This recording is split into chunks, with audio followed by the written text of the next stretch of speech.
is up, you guys? Welcome back to the Aussie Grid Girl podcast. It has been a minute since we've done one of these. It's also been a minute since I've done one of these by myself. It feels very strange without having a co-host. Very, very big thanks to my friend Sasha on track that co-hosted with me last time. We're going to do the next one probably together to discuss the triple header that we have coming up. And we're probably also, I'm going to try and get my friend Lucy back on with me again. Now, if you are just listening to this podcast, you wouldn't have met Lucy because we did about an hour and a half long version of this podcast at the start of the year and went over all of the liveries for the new cars. I also want to apologize for you guys. The audio might jump around a little bit today because I've been sick for about 3.5 weeks now, and I've got this really annoying cough. So Trent, my editor, everybody in the comments say hi, Trent, and tell him how amazing he is. Trent's probably going to have to edit out me coughing a lot, so I apologize in advance for that if it happens. So we're going to talk about my favorite race so far of the season, which if you're Sasha and other people, you're probably going to think that I'm going to say that Monaco was my favorite race because Charles won. But surprisingly, Monaco has not been my favorite race of the season so far. It was actually Canada. And it was because now I'm going to say this, and this is going to be a little bit of an oxymoron. So just bear with me while I explain this, okay? My favorite thing about Canada was the fact that we had Jacques Villeneuve on commentary. Now, the reason why I say that, despite being a big fan of Daniel Ricciardo, and if you heard any of the things that Jacques was saying whilst he was on commentary, specifically about Daniel, you'll know what I'm saying. But what I'm also saying is that it was refreshing to have a non-biased opinion on the podcast that wasn't coming from someone at Sky that's British. Now, I know that they say that they're journalists and they're impartial, and I'm the same. Like, I'm a journalist and I'm impartial. I have my favorite drivers, as everybody does. But I think kind of everyone's sort of figuring out now, at least that watches F1 on Sky, that the commentary can get a little bit biased towards the British drivers a lot of the time. And I feel like that's probably why, and I'm not dissing him for this, he's driven very, very well this year. That's probably why Lando gets driver of the day so often as well. Which, not saying that that's a bad thing either. I'm not sure if I'm debuting this mug now on stream, guys. I've had it for almost a year now. I don't know if I've used it on stream before. Usually I use my McLaren mug. But we've gone with the, oh no, it's going to blur out my face. There we go. We've gone with the Red Bull mug today. My Max mug. And it is about 10 to 8 at night, and I am drinking coffee. Probably not the greatest idea. My sleep schedule's been a little bit messed up the last couple days. Basically, the reason why my sleep schedule has been screwed up. And if you guys watch any other form of motorsport, not just Formula One and F2 and F3, you will know that Le Mans was on this weekend, another historic win for Ferrari. Big ups for the both of the Ferrari teams that got on the podium. It could have been 3 Ferrari teams on the podium, but one of the cars decided to have, I think they ruled it down to electrical issues and DNF'd the race. Whilst being in the top 5, that car was driven by a collection of former F1 and other category drivers with Robert Kubica, Robert Schwartzman, and Yifei Yi was the other driver of the car. So Robert Schwartzman, Robert Kubica, and Yifei Yi. It was heartbreaking. You could kind of see it on their faces. I think Robert was in the car when it happened, and he just looked completely devastated. And he put up a post on Instagram that also broke my heart. He tweeted it as well, and he was talking about how they had their unfortunate loss. But yeah, Le Mans was on this weekend, and I stayed up to watch the majority of the race. It started at midnight on Sunday night, so I didn't go to bed until about 6 o'clock in the morning on Sunday. Slept for about 6 hours or so and then got up and watched the rest of Le Mans. Sasha definitely outclassed me and stayed up for the entire 24 hours. I also wasn't paying attention completely to the first 6-ish hours of the race when I was awake, because I was moderating for a sim racing channel on Twitch during the Watkins Glen 6 hour. If you know me, you know what channel that is, and you know what I was doing. and you will know which what race I'm referring to. But it was really, really good. It was a great weekend full of motorsport. Everyone was saying, it's a week without Formula One. It was a week without Formula One, but we had Le Mans, so I kind of think that that makes up for it. And we had sim racing as well. And I know people don't really take sim racing seriously or count it as something that's serious. Well, some people don't, some people do. The drivers themselves do take it very, very seriously and they work very hard. Um, and there is a reason why sim racing is kind of gaining in popularity. It kind of blew up during COVID, I feel, because everybody was at home. But it is still going, has been going for a very long time. It's not anything new, really. It's just something new to certain audiences because they weren't so much aware of it before, but they are kind of getting aware of it now.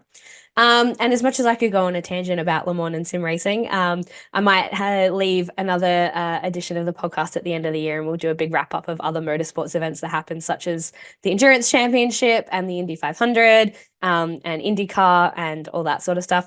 I am trying very hard to get into IndyCar as well as endurance racing. I got more into endurance racing this year because Jenson Button is driving for Hertz Team Joda in the car 38. And Mick Schumacher is also driving in one of the in one of the Alpines in endurance racing as well this year. So I've had a little bit more motivation to follow it and get a little bit more involved. But let's get on to the beef of the podcast, the main part of the podcast. That was the entree, talking about Le Mans and Watkins Glen and sim racing is your entree. And then your main meal is we are going to talk about Monaco and then we'll talk about Canada for dessert. Canada for dessert because it was a very tasty race. But yes, we had Monaco, and now I know a lot of people listening are going to be saying, "Take Monaco off the calendar. It's not even a race. It's just a parade." Okay, so the thing about Monaco is that yes, whilst I agree the cars are getting slightly too big, hopefully the new regs in 2026 will make a little bit of a difference. But the thing about Monaco is that it's historic. It's historic and it's an iconic race. It's part of the Triple Crown, so you can't just get rid of it. The Triple Crown is Le Mans, Monaco, and the Indy 500 for those that don't know. And it's one of those races that's always going to be there. It's going to be there because they put a lot of money into it, because everyone is rich that lives in Monaco. But it is kind of a historic race. And for me personally, it's one of those races where it is kind of like won or lost in qualifying. And I think it's really interesting that it does come down to that because it is very hard to pass on that track. It's always been hard to pass on that track. It's not like it's anything new. But I think what's special about it is that it is kind of won or lost on your pit stop strategy, on how you qualify, etc., etc. And I think that that's really important, is to have a race that is about how well you qualify, because it is, there's 20 guys in these cars in Formula One at the pinnacle of motorsport, the 20, like top athletes in their sport. It is really important how you qualify in Monaco, and it really does push the drivers to kind of be their absolute best. And if you say that it's boring, then you should have watched the Formula 2 and Formula 3 races because they were far from it. So the Formula 3, we had the sprint race on Saturday, and the sprint race was absolute chaos. I don't know if many of you guys would have watched it, but in Formula 3, I think there's 30 drivers, 28 drivers, as opposed to your normal 20. And you know how chaotic Monaco is with 20 cars. Add more cars to that and you get complete carnage. There was a crash in the first half of the sprint race, which took out several of the cars. And for those that watched it, you would have seen you would have seen you would have seen Alex Dunn and someone else's car become one. Those cars became one. Trent's going to put a picture here of what those cars look like. I will send it to you.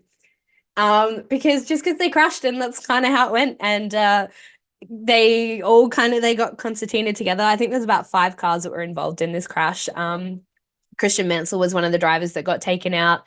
Alex Dunn, I want to say that Arvid Lindblad was part of that as well. Let me just check. I've got the results open on my other computer so I can tell you guys, not like the other screen that's over there that you can't see. Yeah, it was Alex Dunn was one of those drivers. Arvid Lindblad was one of them. Christian Mansell was one of them. And kind of the great thing about it was the five of them when they got taken out of the race, they were all kind of just like hanging out together, watching their cars get lifted off the track. And it was just it was very, very entertaining. And the feature race as well was really, really good. There was a couple of really good passes in that race. And again, they say that you can't pass at Monaco. Tell that to the F3 and the F2 drivers because there was a lot going on for those boys. Um, and you know what the best thing about the feature race as well? We had Christian Mansell on the podium, guys. We had two Australians on the podium at Monaco. Like, that's insane. Could you imagine if we had like Jack Doohan next year? And we have Jack Doohan, Oscar Piastri, and Daniel Ricciardo all on the same grid. I'm pretty sure, aside from like free practice sessions where the rookies have to be in the cars, it'd be the first time in history that there's three Australian drivers on the grid. Um, I feel like that's very probably much pipe dream because I don't think Daniel Ricciardo will be around next year, which breaks my heart. But we'll see. I think it's a little bit too early to be making that call as well. We're only what, race 9? But yeah, the F3 race was really, really good. Now the Formula 2 feature race was probably one of the best races that I have seen this year for any category, not just for Formula 2 and Formula 3. Before I do talk about the Formula 2 race, though, I'm going to congratulate Luke Browning for placing P3 in the feature race in Monaco. Browning, congratulations, P3, podium spot for you, my friend. You guys know that I love Luke and that I made a flag for Luke in Melbourne for the Australian Grand Prix that I did lose. It went missing on the Saturday, and I was very, very, very devastated because I'd spent 4 days sequining the crap out of this flag. I don't really have a good picture of it. But I think there is one on my Instagram that Sasha took for me when we were at the Grand Prix. But basically, I spent 3.5-ish days sequining and making this flag for Luke. I got to take it to the Williams fan zone and he signed it. So it was very much a memento for me, but that's okay. I'm gonna start working on another one, so I have one for next year. But anyway, going back to the Formula 2 race. Now, the Formula 2 race, there was also a couple of big crashes and big passes in both the feature and the sprint, specifically with the sprint race. Now, again, we do talk about how Monaco is very much won or lost on your race strategy and where you place on the grid. Speaking of where people place on the grid, in qualifying for the feature race, was Zach in group 1 or group 2? I think he was in group 2. So Zach O'Sullivan won the feature race in Monaco. He definitely didn't start anywhere near the top 10. And the reason why he won Monaco, and congratulations to the ART team, it was a very good weekend for Williams Academy drivers, with Luke Browning winning, placing, I think he was P3 in the Formula 3 race. Zach O'Sullivan won the F2 race. And it was all down to his pit strategy. It was brilliant. It was the best thing I'd ever seen. So in Formula 2, they do have mandatory pit stops that they have to make in feature races, not in sprint races, just like with Formula 1. And Zach O'Sullivan found himself in P1 after pretty much everybody had pitted except for Zach. And with 2 races to go, it was Isaac Hadjar, Paul Aaron, and then I think Zach was still leading. So it was Zach O'Sullivan, or maybe Zach was in P2. Or he might have been. I'm not sure, but Zach was pretty high up. And he made his pit stop and timed it perfectly because there was a virtual safety car. He managed to get in and out of the pits before that virtual safety car and came out in P1. And if you didn't watch the race and you have access to watch the race or to at least listen to it, go back and listen to the audio coming from Isaac Hadjar, because he was absolutely losing his mind on the radio because he was going to win in Monaco. And then a little guy by the name of Zach O'Sullivan came out of nowhere and won the race. And I'm also a big fan of Zach. Sasha and I both. We met Zach, Franco, and Luke all together at the Williams Fan Zone in Melbourne. We've talked about this before. But we were so happy for Zach. We were texting each other back and forth going, "Oh my God, Zach." And it was just, it was just so fun to watch. And it was also just so entertaining to watch Isaac Hadjar kind of losing his mind. And look, in complete, to be fair, I understand why he was losing his mind. Like, you would be so shattered if you were leading and then something like that happened. Imagine if that had have happened to Charles Leclerc. Um, he probably would have been very much the same, or probably even crying on the radio. I'm sorry, Charles, but it's true. But yeah, Isaac Hadjar probably would have been P1 in the championship if he had won the race. And now he's sitting P2 and actually leading the Formula 2 championship. I'm going to talk about this for a moment. Is another brilliant driver by the name of Paul Aaron. Now, it is Paul's first year in Formula 2, so he is a Formula 2 rookie, and he is currently now leading the championship by 2 points over Isaac Hadjar. And then he's 11 points clear of Zane Maloney, who was leading at the start of the season. And my favorite thing about Paul Aaron is that Mercedes Academy dropped him when he was in Formula 3, and then he was with Prema as well, and then he left Prema and is now with High Tech Pulsate. Good on you, High Tech, for picking him up. And he's no one's academy driver anymore. And it makes me so happy.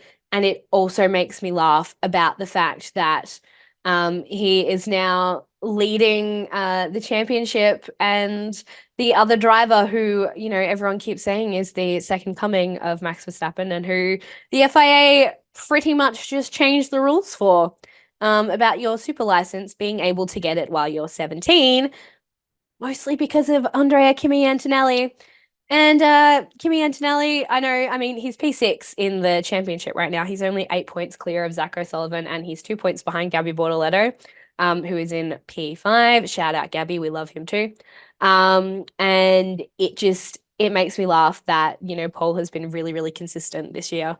I'm pretty sure he's been in the top 10 every race so far. And has been on the podium a few times too, I'm pretty sure. And it's just great to see him doing so well. And not that Kimi Antonelli isn't doing well, he just hasn't really proved himself yet, in my opinion. I think what's going to happen with him is if he's in Mercedes next year, we're going to have another Mick Schumacher situation. We're going to have another Logan Sargent situation where they're promoted too early and they're just not ready to be in Formula One yet, and it's not going to go well. But, Toto/Mercedes are going to do what Toto and Mercedes are going to do. So, you kind of take it as it comes. And if you have not been watching Formula 2 and Formula 3 so far this season, it is not too late to start, because we do have F2 and F3 coming up in the next triple header. So the triple header we have Barcelona on the 23rd, Barcelona on the 23rd, Austria on the 30th of June, and then Silverstone on the 7th of July. So we've got a big 3 weeks of racing coming up. It's two of my favorite tracks in a row. I love Catalunya. I'm really sad that we're losing it next year for Madrid. I think it's next year. And then I love the Red Bull Ring as well. It's always been one of my favorite tracks. If I ever go to Austria, I want to spend a day there and just walk around. And then Silverstone is Silverstone, and hopefully we don't have another repeat of Max and Lewis at Silverstone. Although Lewis isn't really fighting for the championship this year, so I don't think it'll happen. Maybe we'll see it happen between Lando and Charles, seeing as those two are in P2 and P3 right now. But yeah, Monaco was all around a really, really good weekend, and just finally seeing Charles win in Monaco was, if you follow me on TikTok, you would have seen me absolutely bawling my eyes out because I was so happy for him. I was sitting there watching the race like the last 5 laps, and I was so stressed. I actually brought a piece of paper to sit and watch the race with, that I was tearing up because my hands had to do something, because I was so anxious and I was so nervous for him. And then, when he crossed the line and he finally won Monaco, I bawled my eyes out. So I was very, very happy. Very, very happy to the point where, now I don't know if you guys can see this, I got myself a couple of new tattoos recently. We have underneath my LN tattoo, we have Miami. And because I was in hospital when I was supposed to be getting this done and I had to reschedule it, I ended up rescheduling it to the Tuesday after Monaco. and managed to get Monaco tattooed as well under my Charles tattoo. I will take a photo of those and put it in the video just here as well so you guys can see it. And before anyone points it out, yes, I know there is an error in my Monaco tattoo. It's fine. I've accepted it. You can't really tell that it's wrong unless you're looking at it really closely. But that's fine. I don't care. I'm still happy. I got my Miami tattoo for Lando and I got my Monaco tattoo for Charles. I've been joking for years that I'm going to get a Charles tattoo. I have a big, you guys would have seen it as well because I've posted photos of it before. I have a big Seb tattoo on my ribs. And I always said that if Charles ever won Monaco, I would get his car tattooed opposite. I'm editing that slightly. When Charles wins his first championship, I will get him tattooed. Putting it out there now so you guys can't, you guys can hold me accountable and be like, Kelsey, you said that you were going to get tattooed when Charles won his first championship. So this side of my ribs is reserved for when that happens. And yeah, I just if you've been a Formula One fan for a long time, or if you've been a Charles Leclerc fan for a long time now, I've followed Charles since his last year in Formula Two, and well, I've been aware of him for a lot longer than that because I was a Jules Bianchi fan. But I've kind of been following him since his last year in Formula Two in 2017, and he's never had a good race in Monaco ever. Um, he had potential to have a really good race a few years ago because he would have been on pole and then he crashed at the end of qualifying and wrecked his car and they didn't check it properly and he didn't even start the race. Thanks 2021 for scarring everybody for life. But I'm so glad that he's finally seemed to have broken the Monaco curse. Although he's probably broken the Monaco curse because he adopted Oscar over the Monaco weekend. That series of tweets was hilarious. Like it was probably the best thing I've ever seen. I'm gonna this is for hopefully Trent puts those in for me. Otherwise, you guys are just gonna think, what the fuck is Kelsey doing? Sorry, Dad. I'm sorry. I swore. I know.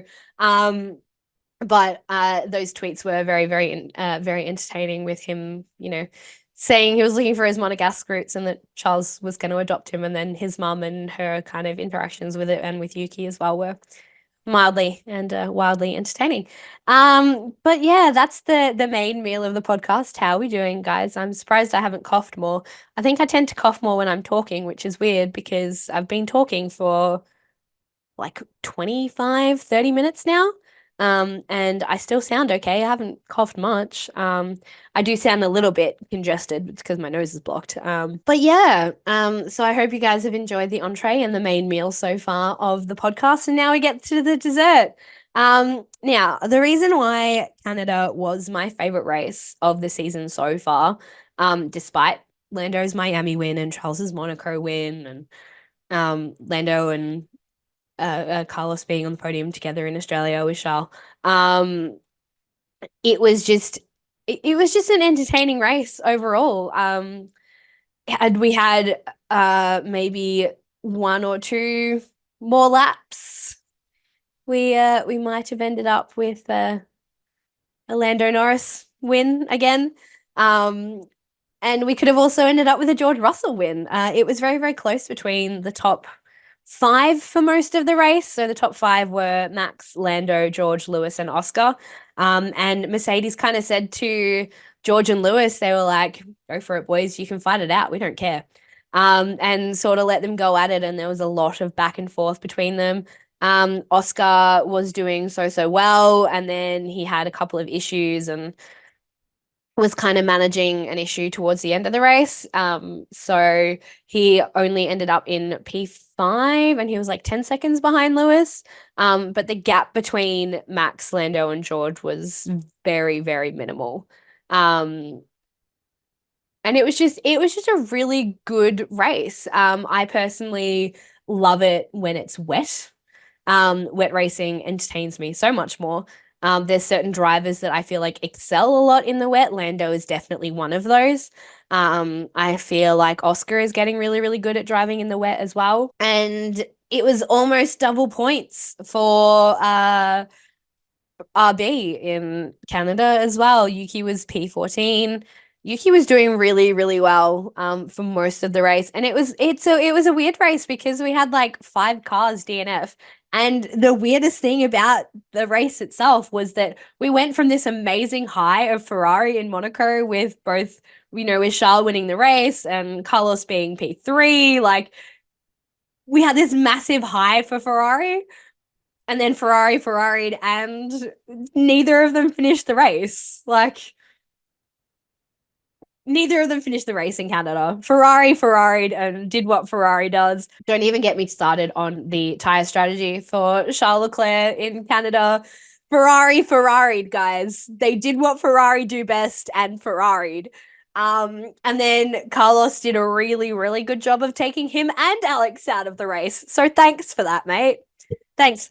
Thanks, Carlos, for taking out Alex. You guys know how much I love Alex as well. And just seeing him get taken out by Carlos was, oh, it was heartbreaking because it was not Alex's fault. I mean, it wasn't really Carlos's fault either. I don't know what he could have done differently, so he didn't hit Alex. You know, it was just crap all around, you know. You guys can now see my eyes are watering. My eyes are watering because I just had a massive coughing fit. Trent would have edited it out. But I'm not crying, guys. I'm just, you know, coughing up a lung. My lungs are trying to exit my body through my mouth. I don't know why. I've been sick for like 3 weeks. The coughing is like a recent thing that started. But anyway, you guys don't want to hear about how crap I feel. So yeah, we had a double DNF in Ferrari, and it's really made a huge difference in the championship standings. After Monaco, there was only like 30-ish, 31 points between Charles and Max for the Drivers' Championship. And there was a little bit more of a gap between Lando and Charles as well. Lando could very much come P2 in the Drivers' Championship this year. He's only 7 points behind Charles. I think the DNF for Ferrari in the double DNF for Ferrari in Canada has sort of really screwed the constructors' standings. I mean, they're only like 40, they're about 48 points behind Red Bull now.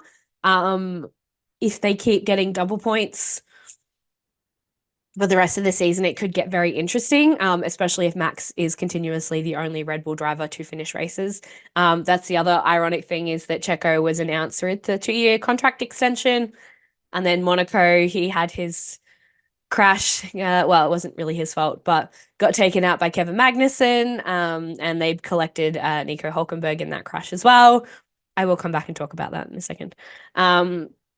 And then in Canada, he also DNF'd, where he slid off the track and destroyed the rear wing. He's carrying a penalty into Barcelona this weekend for that incident. And because the car was unsafe, and they should have left the car on the track and got a safety car instead of letting him bring it back to pit lane. But it was a point in the race where you didn't really want a safety car, because Lando and George were quite close behind Max. And if there had been a safety car at that point, would have got real hairy at the end there, which would have been entertaining, but, you know, team strategy and things like that. So the Constructors' Championship is kind of still anybody's, I think. McLaren are really closing the gap. They're only 40 points behind Ferrari now. Mercedes are like 90-something points, 88 points behind. So I don't really see Mercedes being a challenge. Maybe. Aston Martin are only on 58 points, so they're like 64 points behind Mercedes in P4. So the Constructors' Championship could go either way still, between Ferrari, McLaren, and Red Bull. Mercedes might be in there. It really depends on how this weekend goes. And yeah, the Drivers' Championship, I think, unless Max has a couple of doozies and doesn't finish a couple more races, which, you know, it's been one of those seasons, so anything could happen. But I do very much think that Max is kind of already got the championship in the bag. But I know we're only 9 races. This is only going to be, you know, race 9 of the season, so it still could go either way. You know, you never know what's going to happen. And the RB20 just isn't as dominant as the RB19. So, you know, it could still be anybody's game here. I think Lando has a very big chance of overtaking Charles in the Drivers' Championship, just because I trust McLaren's consistency more than I trust Ferrari's consistency. And just Barcelona wasn't a good track for the Ferraris at all. Charles was actually complaining on Saturday during like practice and before quali that the car was slow. which, it was P1 and P2, I think they were kind of up there, but free practice 3 and qualifying, just neither of the Ferraris kind of did anything. I think Charles was out in Q1 and Carlos was out in Q2. But yeah, it was very interesting. Let me just where did everybody start? Well, they were both out in Q2. Charles and Carlos were out in Q2. But yeah, it was weird seeing both of the Ferraris out that early. And also both of the Ferraris not finishing was devastating. Especially I'm not necessarily a Ferrari fan. I'm a Charles Leclerc fan, and I do love Fred Vasseur. He does make me happy. He's one of the more entertaining team principals now that Gunther's gone. But I don't think anyone kind of expected Canada to be what it was. I think everyone kind of expected Mercedes to run away with it. George was consistently fast. We had another situation where we had George and Max qualifying with the exact same time. George was on pole, even though they had the same time, down to 0.3 seconds, the 3 points of the decimal in the timings. But because George set the time first, he was on pole. And then Lando was also, he was very close. He was only 0.021 off pole. So, and Oscar was 0.103. So it's getting very tight up the front. I think we are in for some epic battles between McLaren and Ferrari and maybe even Mercedes. I think Canada just really suited their car. They brought upgrades to Monaco that only George was running, that Lewis wasn't. And then they didn't really use their new front wing in Canada because they were so concerned about either of their boys crashing because of the conditions of the track, which, is fair enough. I think they did end up using it in qualifying, and in the race they had a new front wing. And it clearly worked for them. George was P3, was the second, podium finish for Mercedes this year. If you count the sprint races, it was the second. If you don't count the sprint races, it was the first one. I got into an argument with somebody on Twitter the other day because someone was saying F1 tweeted about Lando being the last man standing and being the only one to score points in every race so far, except the Miami sprint. He didn't score points. So I guess it really depends on if you include the sprints or if you don't include the sprints. I had someone turn around to me and say that sprints aren't real, that sprints don't matter and they don't count. So that's just my personal opinion, though. I was not dissing Lando in any way, shape, or form. You guys know I love Lando. I now have 2 Lando related tattoos. So I think it just really depends. But yeah, we've got the triple header coming up. We've got Barcelona this week, Silverstone, Austria the following week, and then Silverstone in 3 weeks' time. If you guys want to come hang out with me on TikTok, I will probably do a quick weekend wrap up on TikTok for the next 3 races, especially when we've got F2 and F3 for the next 3 races. We also have F1 Academy in Spain. I don't know if we have F1 Academy in Silverstone and in Austria, but we definitely have F1 Academy in Barcelona this weekend. I also have to work my real job this weekend, so I won't be able to watch everything as closely. It's going to be a lot of catch up for me this weekend, but that's okay. That's life sometimes. But yeah, we've got a lot coming up in the next few weeks. So if you don't follow me on TikTok already, you should definitely come and do that. My TikTok handle is the same as my Instagram and here, which is the Aussie Grid Girl. My Twitter is Kelsey_139, or if you just search my name, it's Kelsey_music and motorsport, I think.